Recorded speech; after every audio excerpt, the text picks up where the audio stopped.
Olá, professores! Hoje nós vamos falar sobre a nossa lição 9. Nós vamos falar sobre um tema extremamente atual, muito atual, e vem nessa construção desse nosso segundo bloco que nós estamos conversando sobre abusos um pouco mais estruturais.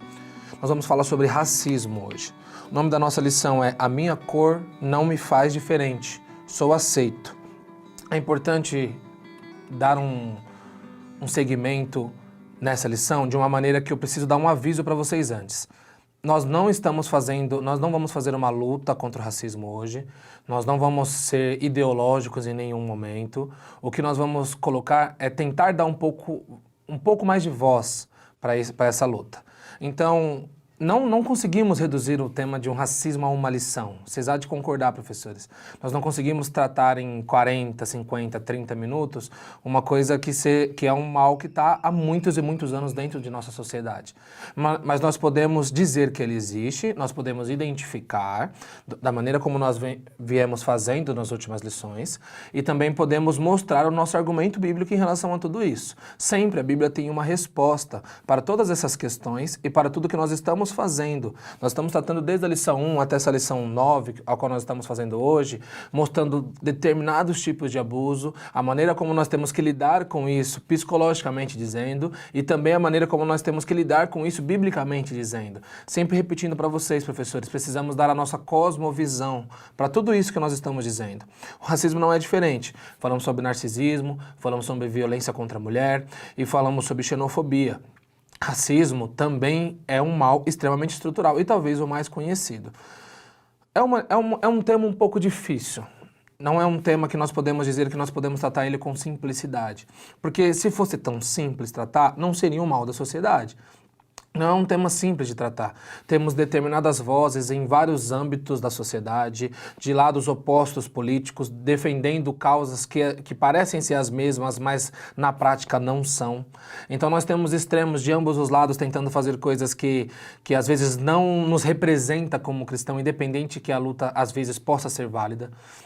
Então não é um tema fácil, mas nós precisamos chamar a atenção para a existência, e é essa que é a nossa missão hoje, chamar a atenção para a existência, identificar, mostrar que nós podemos melhorar, tanto como pessoas, tanto como cristãos. E óbvio, mostrar que no cristianismo, principalmente no cristianismo, que é o objetivo aqui, o nosso objetivo é mostrar como que nós devemos fazer isso como cristãos e mostrar que no cristianismo isso não pode ser aceito. Se vocês repararem, todas as lições nós vemos mostrando que o cristão não pode cometer determinados abusos de acordo com a cosmovisão cristã, de acordo com o que a Bíblia diz. Então, o racismo não vai ser diferente. Esse vai ser a última lição que nós vamos tratar de um abuso específico. A próxima nós faremos alguns conselhos práticos para como a gente pode lidar com esses abusos, como que nós podemos sair, como nós podemos nos identificar. Por mais que nós já viemos tratando isso durante algum tempo, nós vamos ter uma lição específica nisso. Então esse é o último abuso, esse vai fechar nossos abusos mais individuais, como nós fechamos nas 5, e esse também fechará os abusos em bloco mais sociais nessa lição 9. Ok? O primeiro tópico nosso é minha cor não pode ser um diferencial. O primeiro subtópico é o que é racismo e a saída. Professores, se vocês derem uma olhada, nós vamos ter no segundo parágrafo uma história da Grande Marcha, que provavelmente vocês conhecem, de Martin Luther King, o reverendo Martin Luther King, que poucas, quando eu estava pesquisando, professores, eu perguntei para algumas pessoas e nem todas as pessoas sabiam que ele era um pastor batista. Tipo, a maioria das pessoas achou que ele era só uma pessoa que tinha alguns princípios de valores cristãos, mas que estava nessa luta por essa causa, mas não tinham essa certeza de que ele era um pastor ou alguma coisa assim. No primeiro parágrafo, nós vamos dizer o que é racismo. O racismo que é uma discriminação contra indivíduos ou grupos por causa da sua etnia ou cor. Quando nós iremos para a parte bíblica, quando nós formos para a parte bíblica, nós vamos ver que racismo e escravidão estão muito ligados na Bíblia. E isso foi se separando com o tempo, de acordo com que a sociedade foi evoluindo. Então, de acordo com a sociedade crescendo e tendo mais polarizações dentro dela, aí sim o racismo foi ganhando mais força. Martin Luther King Quando ele vai dizer isso, ele vai colocar uma frase que eu acho excepcional, que diz assim: eu tenho um sonho, é o nome do seu discurso, né, da sua oratória que ele vai fazer naquele momento. Nossos filhos não serão julgados pela cor de suas peles, mas pelo conteúdo de seu caráter. E isso é sensacional o que ele vai dizer. No terceiro parágrafo, nós vamos ter uma frase completa dele, eu queria até ler com você, porque eu fiz questão de colocar, porque eu acho que isso baliza como nós cristãos devemos ver o mundo e como nós cristãos temos que entender que o racismo não faz o mínimo sentido. Óbvio que é muito fácil nós como professores dizermos assim: não faz sentido, a Bíblia condena, mas ele existe. E quando nós começamos a tratar ele de uma determinada forma como se ele não fosse existente, como se, tem, né? Mas não devia ter, certo? Não devia ter. Mas como que nós agimos em relação a isso? Como que nós somos a linha de frente da igreja em relação a isso? Como que nós apresentamos a Bíblia para combater isso? E isso é muito importante nós colocarmos. Olha o que ele vai dizer. E quando isso acontecer, quando permitirmos que a liberdade ressoe, quando a deixarmos ressoar de cada vila e cada lugar, de cada estado e cada cidade, seremos capazes de fazer chegar mais rápido o dia em que todos os filhos de Deus, negros e brancos, judeus e gentios, protestantes e católicos, poderão dar-se as mãos e cantar as palavras da antiga canção espiritual negra. Finalmente livres, graças a Deus Todo-Poderoso somos livres finalmente. É sensacional o que Martin Luther King faz. Se você for pegar, professor, se você tiver um tempo, pega todo o discurso que ele fez e lê ele de ponta a ponta, você vai perceber a profundidade e o quão cristão é aquilo. Se você for pegar esse discurso e for dar uma destrinchada, você vai ver que do começo ao fim ele é um discurso cristão. Claro que ele não estava ali representando uma religião. Ele não estava ali representando um movimento num sentido mais religioso, dizendo, não, ele estava representando pessoas que estavam lutando pelos seus direitos, mas pacificamente. E é bom colocar esse ponto, porque assim como quando nós fomos falar da mulher, nós falamos sobre o feminismo em alguns âmbitos, e essas partes extremas de determinados movimentos, o racismo, nós temos movimentos, sim, no mundo, que eles não representam a causa da maneira como o cristianismo vê. O cristianismo vê um movimento pacífico, um movimento que visa a igualdade, com certeza. Isso não precisa ser nem discutido. Ele tem que ser igual, o movimento ele tem que mostrar essa igualdade, mas que ele não necessita de violência. E nós precisamos apoiar, professores, esses movimentos que não necessitam de violência. Tem um livro do Dostoiévski, Crime e Castigo, que o Raskolnikov vai escrever é o personagem do livro, ele vai escrever um artigo, é como se fosse um artigo, mostrando que para determinadas revoluções, para determinadas coisas do mundo, nós podemos fazer coisas que fogem à moral. O argumento dele é o quê? Se nós precisamos fazer com que um país seja bom, nós podemos matar pessoas para isso. Se nós precisamos fazer que uma causa para o mundo maior, eu como uma pessoa, como um expoente, como um imperador, como um rei, como um Napoleão Bonaparte, como ele dá um exemplo, ele pode, em determinado momento, matar pessoas se for para um bem maior.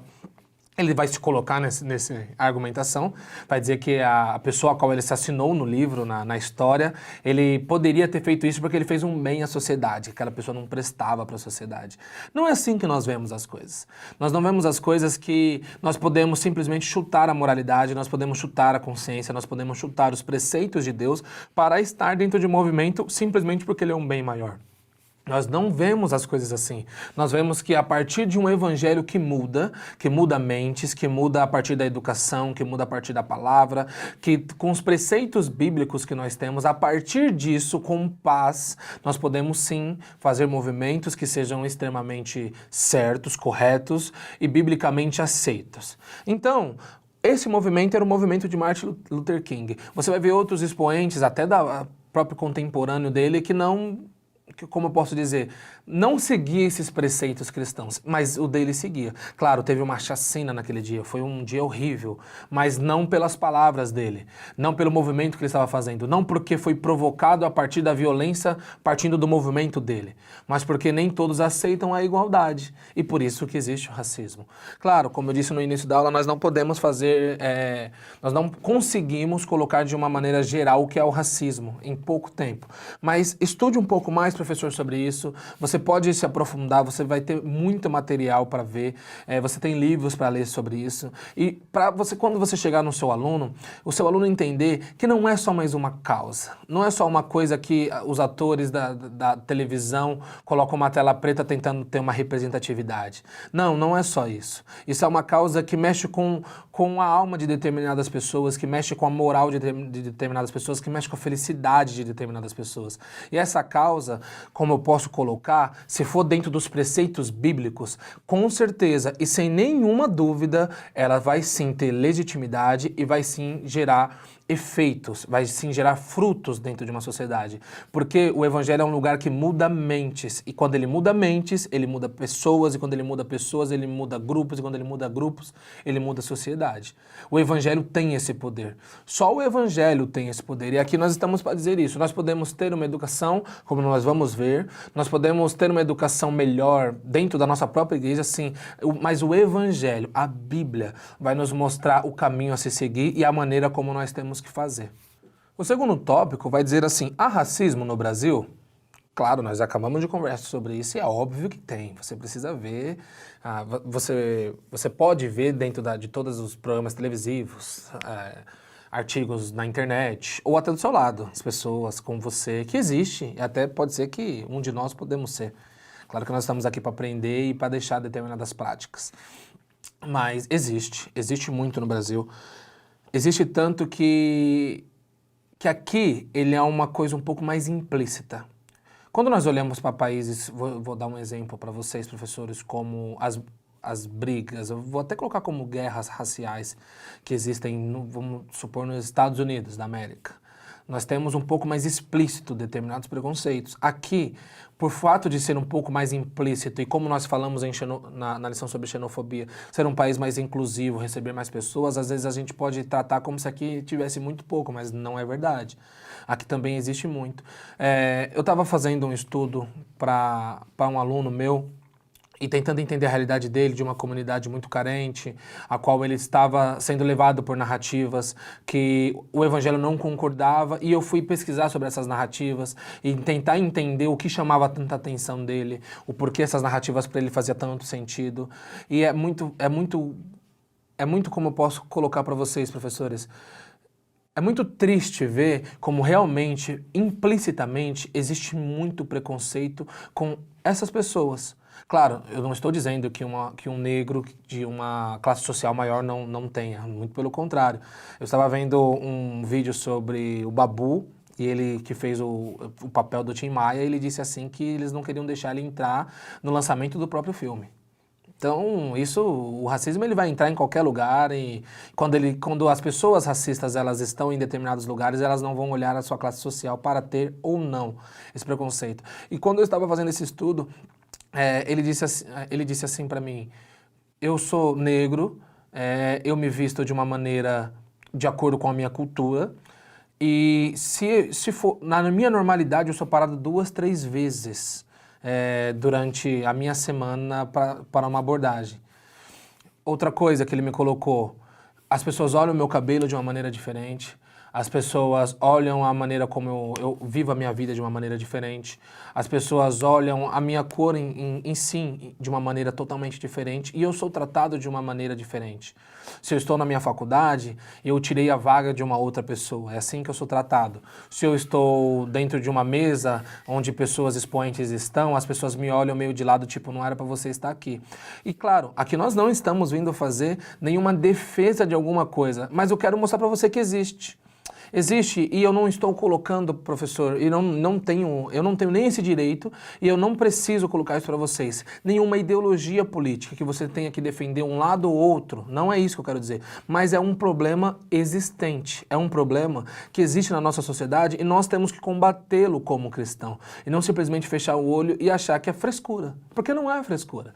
Em nenhum momento é frescura, porque o que fere o irmão nem sempre fere a gente. E o que fere a gente nem sempre vai ferir o irmão. Então sim, há sim racismo dentro do Brasil. Tem uma frase aí no seu segundo parágrafo, desse segundo tópico, que diz assim: o racismo brasileiro tem uma das suas nascentes no processo perverso de sequestro de negras e negros de vários países do continente africano e, consequentemente, escravização dos mesmos. Suas águas até hoje inundam o nosso país. O ponto é o quê?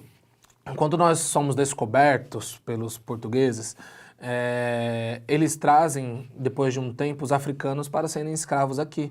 E os africanos têm a cor, a maioria das vezes, negra. Quando eles trazem esses africanos para trabalharem aqui e colocam ele em condições de escravidão, até ali o ponto não era racismo, era apenas escravidão. E essa sociedade vai crescendo, vendo eles serem os humilhados, verem eles sendo as pessoas exploradas. Você acaba se distanciando dessas pessoas, criando aí mais um preconceito dentro já do preconceito ou do crime de escravidão, que é o racismo. Então, quando você vai fazer isso, você vai criando esse subterfúgio, vai separando esse preconceito, vai separando esse crime e fazendo apenas dele. Por isso que quando nós vamos tratar aqui sobre a Bíblia, nós vamos ver que a escravidão e racismo, geralmente eles estão muito juntos porque ainda não tinha acontecido essa separação. Essa separação no Brasil, ela aconteceu. Em determinado momento, os próprios brasileiros olhavam os africanos ou os descendentes dele com um olhar mais distante porque eles eram os escravos. E a partir disso foi criando dentro da escravatura o racismo.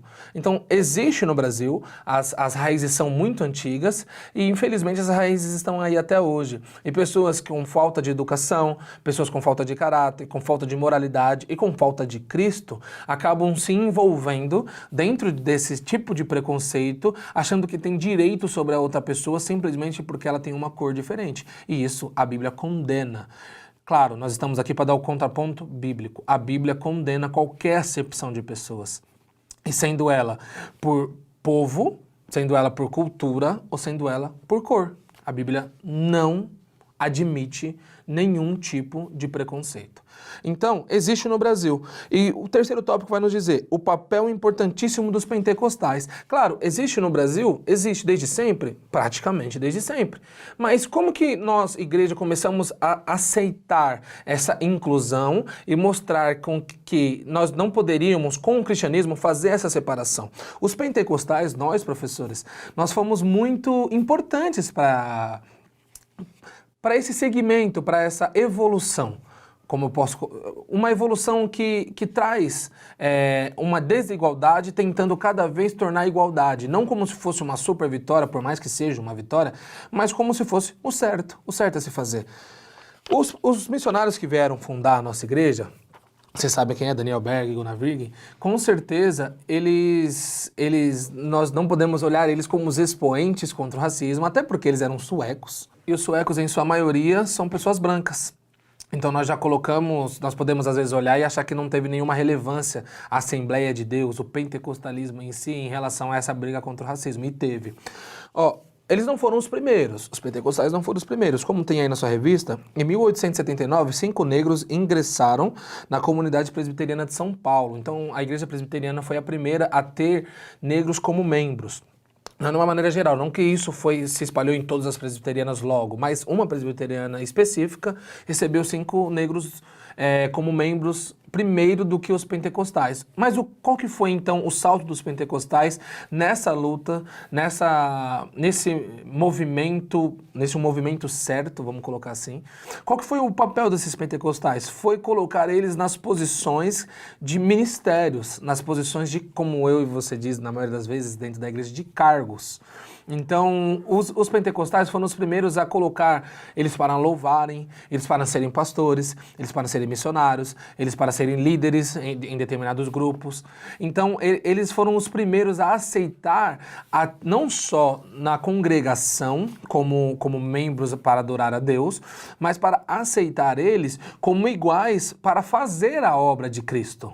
Para o ID de Cristo. Então, os pentecostais foram extremamente importantes, porque eles foram os primeiros a romper a barreira e mostrar, professores, isso é maravilhoso falar, nós recebemos tantas críticas descabidas às vezes, claro, algumas têm suas seus fundamentos, mas a maioria das vezes descabidos, como se nós fôssemos só histéricos, como se nós não tivéssemos nenhuma luta, como se nós não fôssemos atrás de nenhuma melhoria para o nosso povo. Isso não é verdade. Muitas das construções, tanto americanas como nós aqui do Brasil, vieram dos pentecostais. Exemplo, essa inclusão dos negros. Essa inclusão dos negros teve esse papel tão fundamental que em pouco tempo eles eram até a maioria desses cargos. Eles eram até a maioria das pessoas que estavam no alto escalão da igreja.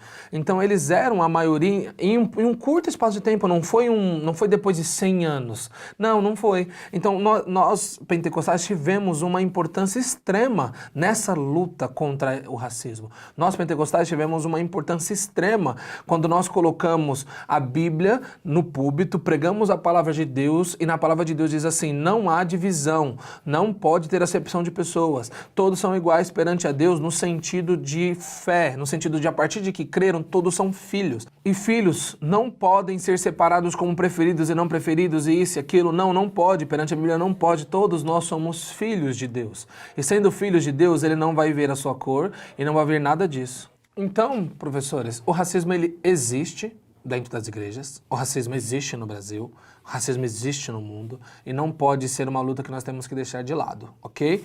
Nós precisamos ter essa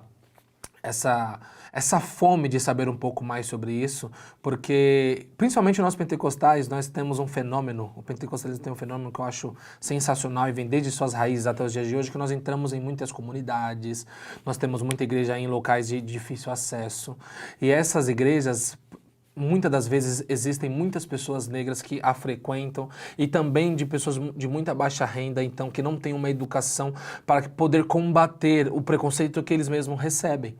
Então dentro disso, o pentecostalismo em si, a Assembleia de Deus como representante desse movimento, dessa visão de mundo, a Assembleia de Deus tem um papel extremamente importante, o papel de mostrar até em lugares onde a maioria das ações ideológicas não vão chegar, de que com a Bíblia nós podemos mostrar que todos podem ser iguais. Nós temos um papel extremamente importante.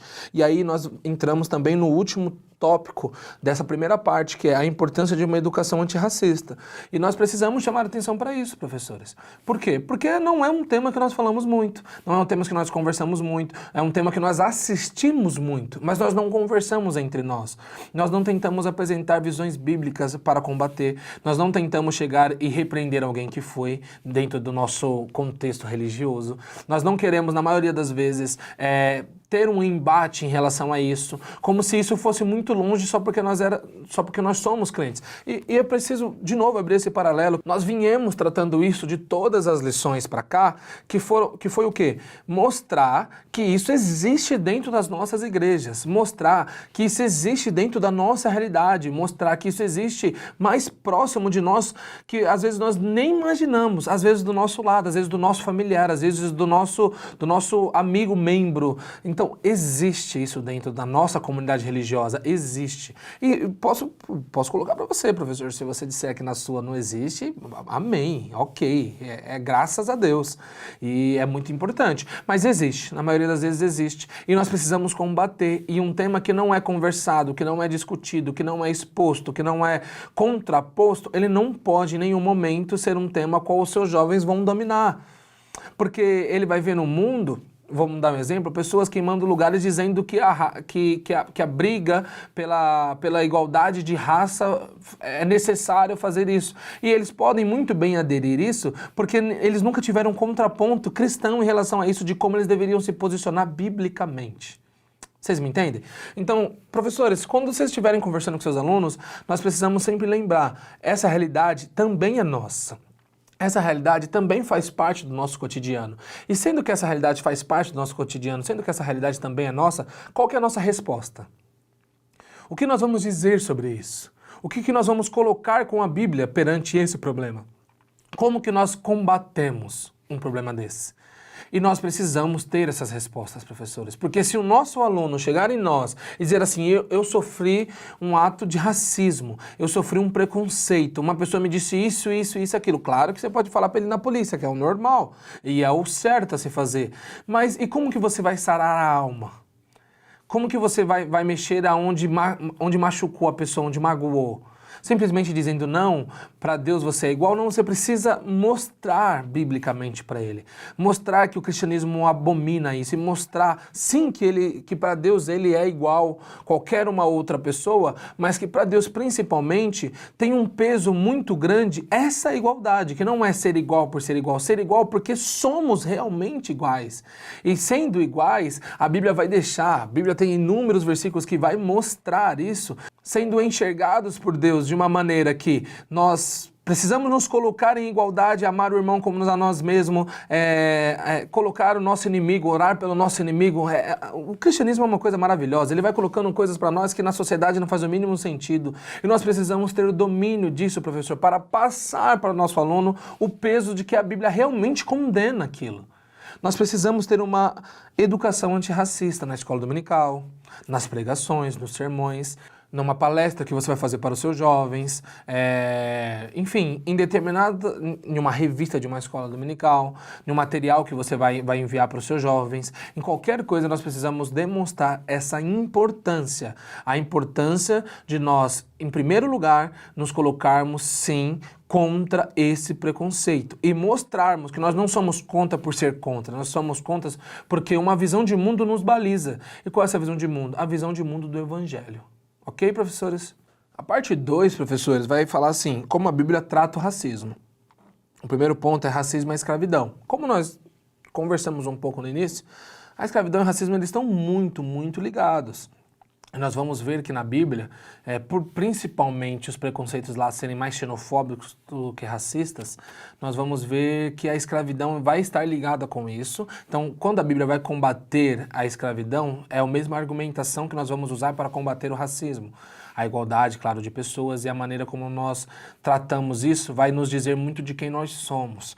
Claro, ó, no primeiro tópico aí de vocês, no segundo parágrafo, Paulo vai falar para a igreja de Éfeso, no capítulo 6 de Efésios, vai dizer assim: escravos, obedeçam a seus senhores terrenos com respeito e temor, com sinceridade de coração, como a Cristo. E a gente precisa abrir um ponto aqui. Paulo está pedindo para pessoas que estão escravas tratarem os seus senhores como eles estivessem tratando a Cristo, com amor e respeito. Pensa bem, professores, faz sentido para a gente, para a nossa sociedade? Faz sentido a gente dizer para um escravo que apanha, que é humilhado, que é isso, que é aquilo. E claro que os contextos de escravatura podem mudar de épocas para épocas, mas faz sentido nós dizermos para esse escravo, para ele respeitar, assim como ele respeita o seu Cristo, com respeito, com amor, faz sentido nós dizermos isso? O que Paulo estava querendo dizer? Será que Paulo estava passando um pano para a escravidão? Será? Enfim. Depois ele vai dizer para os senhores. Vai assim dizer para os seus senhores: vocês, senhores, tratem seus escravos da mesma forma. Assim como ele disse para o escravo, ele disse para o senhor. Aí eu faço a mesma pergunta que eu fiz para os escravos. Faz sentido, professores, Paulo chegar para o senhor que tem domínio, que tem poder, que comprou, que é dono daqueles escravos, e dizer assim para tratar com amor, com respeito, com sinceridade no coração, como faz com Cristo? Faz sentido? Faz sentido você chegar para uma coisa que é sua posse e dizer assim, não, mas você tem que tratar ele com respeito, você tem que tratar ele com amor. Você consegue vislumbrar isso dentro de pessoas que... Vamos supor, vou te dar um exemplo, professor. Você provavelmente já deve ter assistido, se não assistiu, assista. O filme do Tarantino é sempre bom, os filmes do Tarantino. E você vai assistir, vamos supor, Django Livre. Um ótimo filme, um maravilhoso filme. E você vai ver em uma determinada cena Leonardo DiCaprio sentado e ali está negociando uma venda de um escravo. Os atores principais querem comprar a esposa de um deles.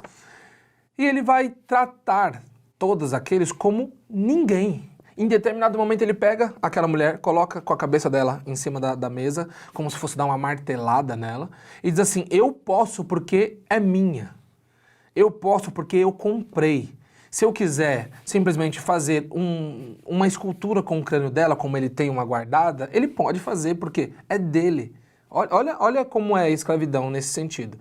E Paulo vai dizer assim, não tratem dessa maneira, tratem com amor e com respeito. Esse amor e respeito não está muito ligado com a ideia de escravidão. Dan, o que você está querendo dizer com isso? Professores, o que Paulo está querendo dizer, o que Paulo está tentando fazer é mudar a mente. Porque quando você muda a mente, quando você muda a maneira como se pensa, a maneira como se age, a escravidão deixa de existir. Porque pensa comigo, vamos fazer só esse exercício.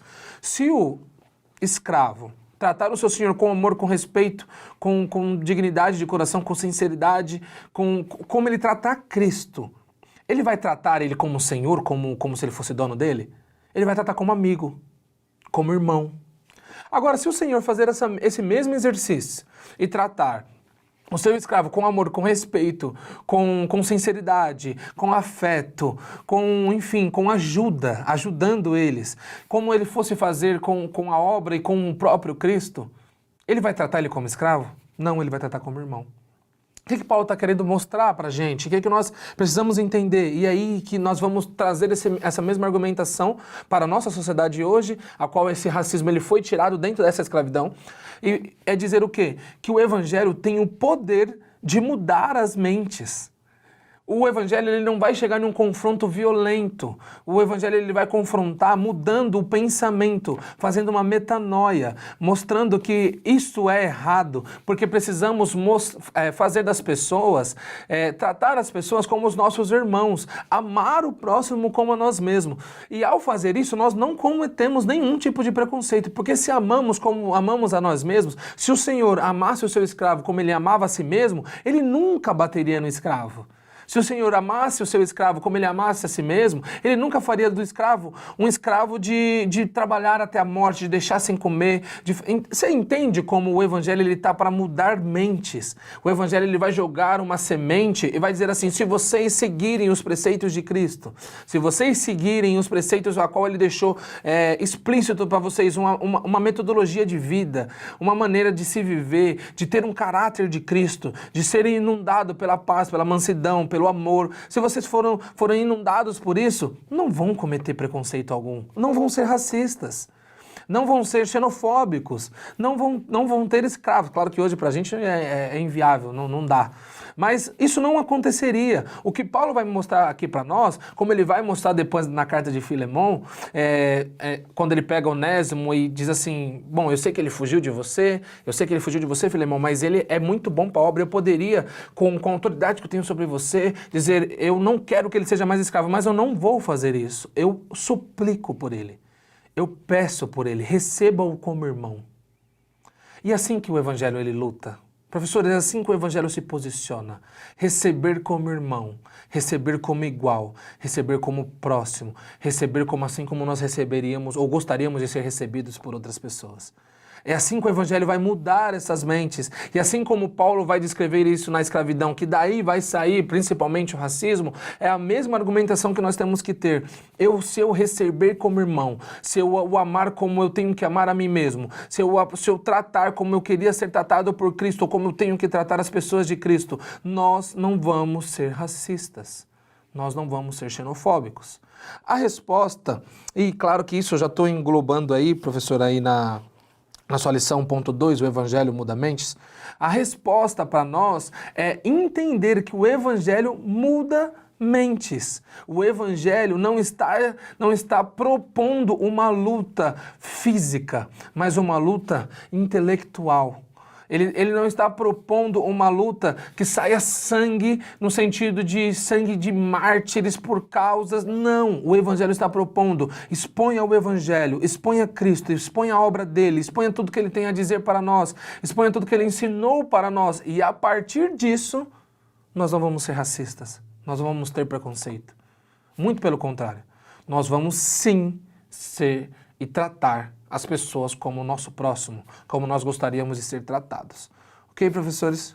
Por último, professores, no último subtópico, terceiro, fogo nos racistas, uma pergunta, tem uma exposiçãozinha básica de um material do Vitor, que foi comentarista da lição anterior, provavelmente você encontra nas redes sociais dele, que ele foi expor esse tema e ele quis tratar de que essa frase aqui, hoje nem tanto, né, quando eu estou gravando aqui nem tanto, mas há um tempo atrás estava, nossa, vamos colocar assim no hype, estava lá em cima, estava colocado como se fosse, não, se é racista é fogo no racista, que não sei. Como que a igreja responderia a isso? Como que a igreja responderia a pessoas que já são racistas? Como nós tratamos anteriormente, com uma mudança de mente, com uma metanoia, ok? Mas os pontos que ele colocou, extremamente importante. Cuidado, primeiro, com os movimentos revolucionários. Precisamos ter esse cuidado. Movimentos nós só podemos participar de movimentos que, não vou dizer sigam a cartilha, mas estejam incorporados com preceitos cristãos, moralmente aceitos pela Bíblia. Ok, professores? Nós não podemos participar de determinados movimentos que enfim, infringem tudo que a Bíblia construiu, tudo que a Bíblia escreveu, tudo que os autores bíblicos escreveram como o verdadeiro cristianismo, como a verdadeira obra de Cristo. Segundo, os racistas precisam pagar. Exato. É óbvio, eles precisam pagar pelos atos dele, criminalmente, principalmente. Eles precisam entender do que eles fazem são errado. É errado. Terceiro, que o verdadeiro fogo os consuma. Mas qual que seria a nossa resposta a esse racismo? Que o fogo do Espírito Santo consuma. Que essa mudança de mente seja através de uma ação do Espírito Santo na vida deles e que o verdadeiro fogo, o fogo que queima dentro de nós, o fogo que nos coloca como expositores da palavra de Deus, a fé que vai nos levar à salvação pela graça de Deus, que isso possa ser colocado como principal. Nós não precisamos e não devemos desejar fogo de tirar a vida deles, mas nós precisamos entender que nós podemos dar uma nova vida deles a partir da palavra de Deus. Nós podemos chegar e expor a palavra de Deus para eles e acreditar de que o verdadeiro fogo, o fogo que nós pentecostais gostamos tanto de dizer, que o verdadeiro fogo sim pode mudar a vida, ok? Essa foi nossa lição 9. Nós precisamos ter em mente que é um tema que pode ser muito mais discutido. Nós precisamos ter a certeza de que é um tema que pode ser colocado de milhões de maneiras diferentes, de diferentes visões, de diferentes falas, tendo expoentes em vários lados. Mas o que nós precisamos, o que nós queremos que você entenda, professor, que o seu aluno entenda, é que existe dentro da igreja, nós temos uma resposta cristã para isso. Mudança de mente. E que essa resposta cristã não são apenas para os nossos, mas uma resposta cristã para toda a sociedade. Se a sociedade for inundada pelo cristianismo, pela palavra de Deus, pelo aquilo que Jesus fez e aquilo que Jesus ensinou, ela não vai ser racista. Essa saída serve para nós e serve para os que estão lá fora. Mudança de mente, o Espírito Santo pode fazer. A Bíblia ensina. Jesus Cristo nos deu o direito de poder ser atingidos por esse Espírito e ter nossos pensamentos totalmente moldados mediante o caráter do Filho de Deus. Ok, professores? Até a semana que vem com a lição 10.